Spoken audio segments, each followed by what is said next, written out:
Hello, Rocks of Oxen fans. I'm glad to see you again today. You have been turning in such special themes, and I have been so excited to see them. Last week, we added some cultural things to the town, didn't we? We added art, we added some music, and we added some dance to our towns. And if you still need a little bit of time to keep doing that, that's okay. I know that many of you contributed lots of things to the Rocks of Oxen Town, and they're looking spectacular. We're going to read about another adventure that somebody did in a town and creating their own community. So we're going to read a book about that today. And then I think this will give us some ideas about some other fun things that we can create. Are you ready? Great. Let me share my screen so I can read this fun story to you today. This is about a boy who spent his summer vacation creating his own world. And I think this will give us some really fun ideas about how we might go about creating a made-up world of our own. This book is called Weslandia.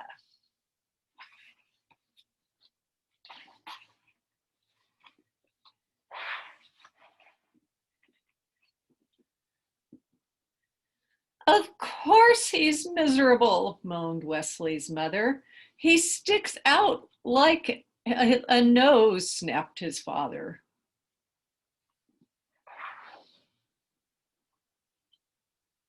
Listening through the heating vent, Wesley knew they were right. He was an outcast from the civilization around him. He alone in his town disliked pizza and soda, alarming his mother and the school nurse. He found professional football stupid. He'd refused to shave half his head, the hairstyle worn by all the other boys, despite his father's bribe of $5.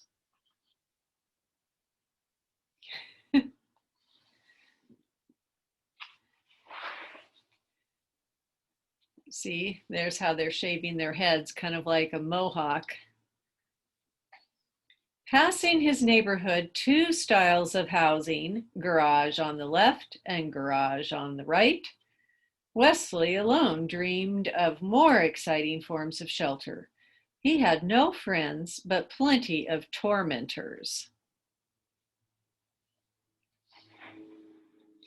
Fleeing them was the only sport he was good at.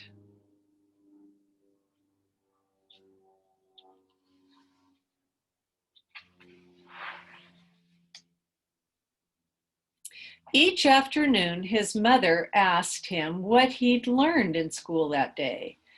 That seeds are carried great distances by the wind, he answered on Wednesday.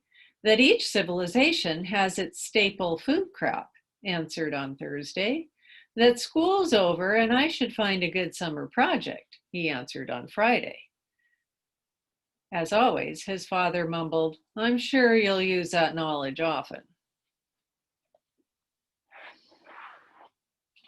Suddenly, Wesley's thoughts shot sparks. His eyes blazed. His father was right. He could actually use what he'd learned that week for a summer project that would top all others. He would grow his own staple food crop and found his own civilization.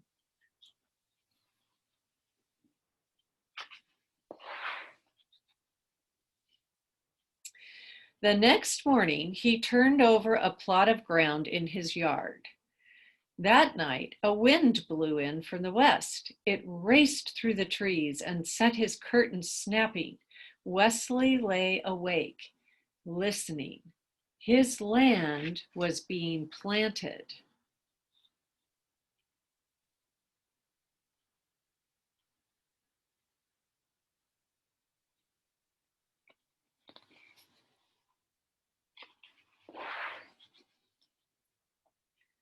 Five days later, the first seedlings appeared.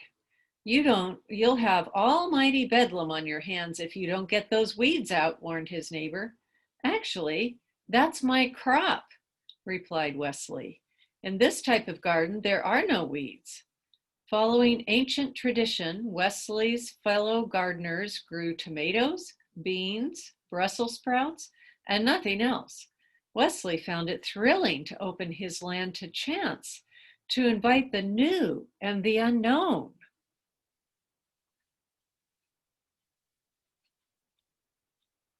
Wonder what those are going to be, huh? Let's find out. Oh my, they're getting awfully big, aren't they? The plants shot up past his knees, then his waist. They seemed to be all the same sort. Wesley couldn't find them in any plant book. I don't think so. Wow. Are those tomato beans or Brussels sprouts? Asked Wesley's neighbors. None of the above, replied Wesley.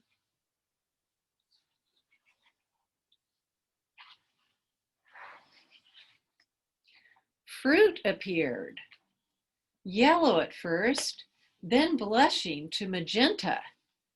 Wesley picked one and sliced through the rind to the juicy purple center. He took a bite and found the taste enchanting of peach, strawberry, pumpkin pie, and flavors he had no name for. Ignoring the shelf of cereals in the kitchen, Wesley took to breakfasting on the fruit. He dried half of a rind to serve as a cup, built his own squeezing device, and drank the fruit's juice throughout the day. Pulling up on the plant, he found large tubers on the roots. See those right there? These he boiled, fried, or roasted on the family barbecue, seasoning them with a pinch of the plant's highly aromatic leaves. He's being very clever, isn't he? It was hot work. In the sun, Wesley wove himself a hat from strips of the plant's woody bark. His success with the hat inspired him to devise a spinning wheel and a loom on which he wove a loose-fitting robe from the stalk's loose, soft fibers. Unlike jeans, Wesley found them heavy and uncomfortable. The robe was comfortable and it reflected the sun and offered a myriad of opportunities for pockets. See the spinning wheel there that he's got? He's being very inventive, isn't he?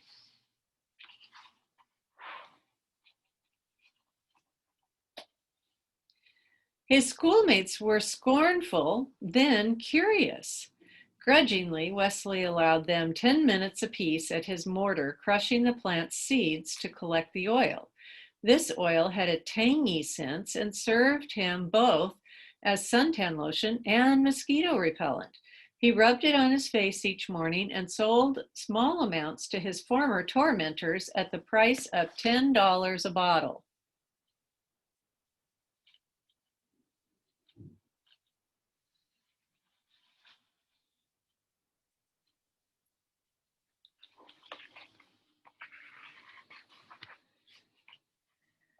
What happened to your watch? Asked his mother one day. Wesley admitted that he no longer wore it. He told time by the stalk that he used as a sundial and had divided the day into 8 segments, the number of petals on the plant's flowers.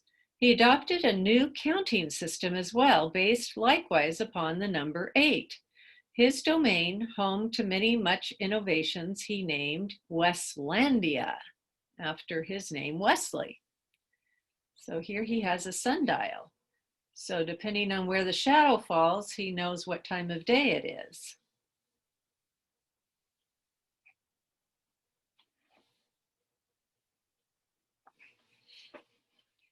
Uninterested in traditional sports, Wesley designed his own sports. He designed it first for a single player, but his spectators looked on with envy. Realizing that more players would offer him more scope, Wesley invented other games that included his schoolmates, games rich with strategy and complex scoring systems. He tried to be patient with the other players' blunders.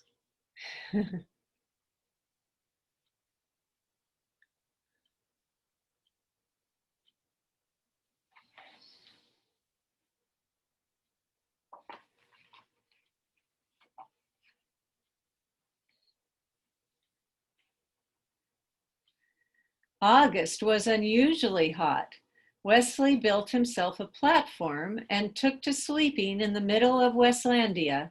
He passed the evening playing a flute he fashioned from the stalk, gazing up in the sky, renaming the constellations. See how he pulls the fruit up? He's got this whole this pulley system here, so he can pull a basket up to his new little platform.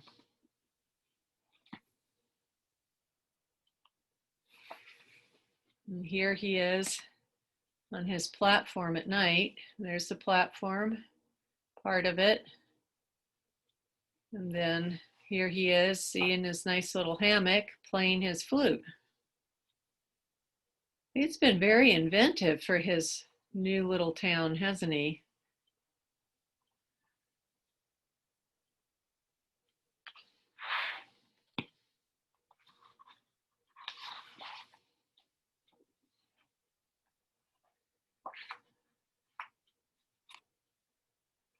There's their backyard compared to everybody else's. His parents noted Wesley's improved morale. "It's the first time in years he's looked happy," said his mother.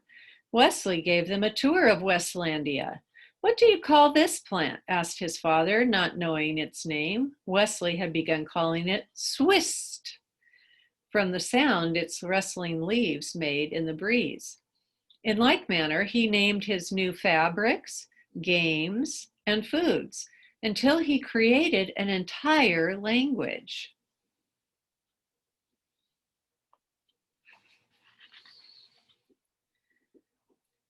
Mixing the plant's oils with soot, Wesley made a passable ink. As the finale to his summer project, he used the ink and his own 88-letter alphabet to record the history of his civilization's founding. In September, Wesley returned to school.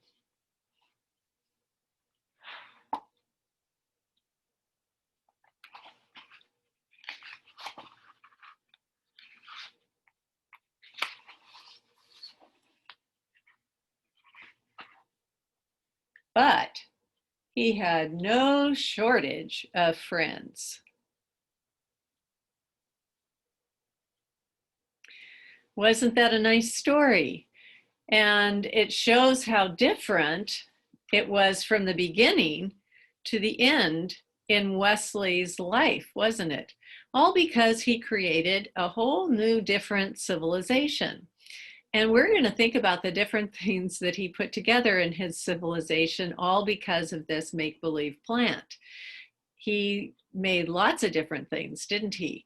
He made clothes. He made food, different types of food out of it, right? Cooking it. He made a place to sleep. He made money, right? Because he sold things because he created something that other people wanted, which was suntan lotion, right? So next week, we're going to talk about some of those different things. You think about the different things that he made in that story that you can remember. How many things can you remember that he made in that story? And then if you would like to, you could draw me a picture of the plant that you think you would like in your story of your community that you're going to create. We're going to make up one that can be in any world. So let's see. I think that next time is the first. Well, I will send you a note about the next time we are going to meet.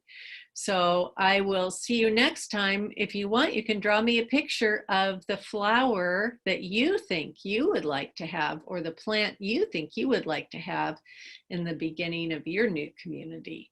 I will see you next time. Bye.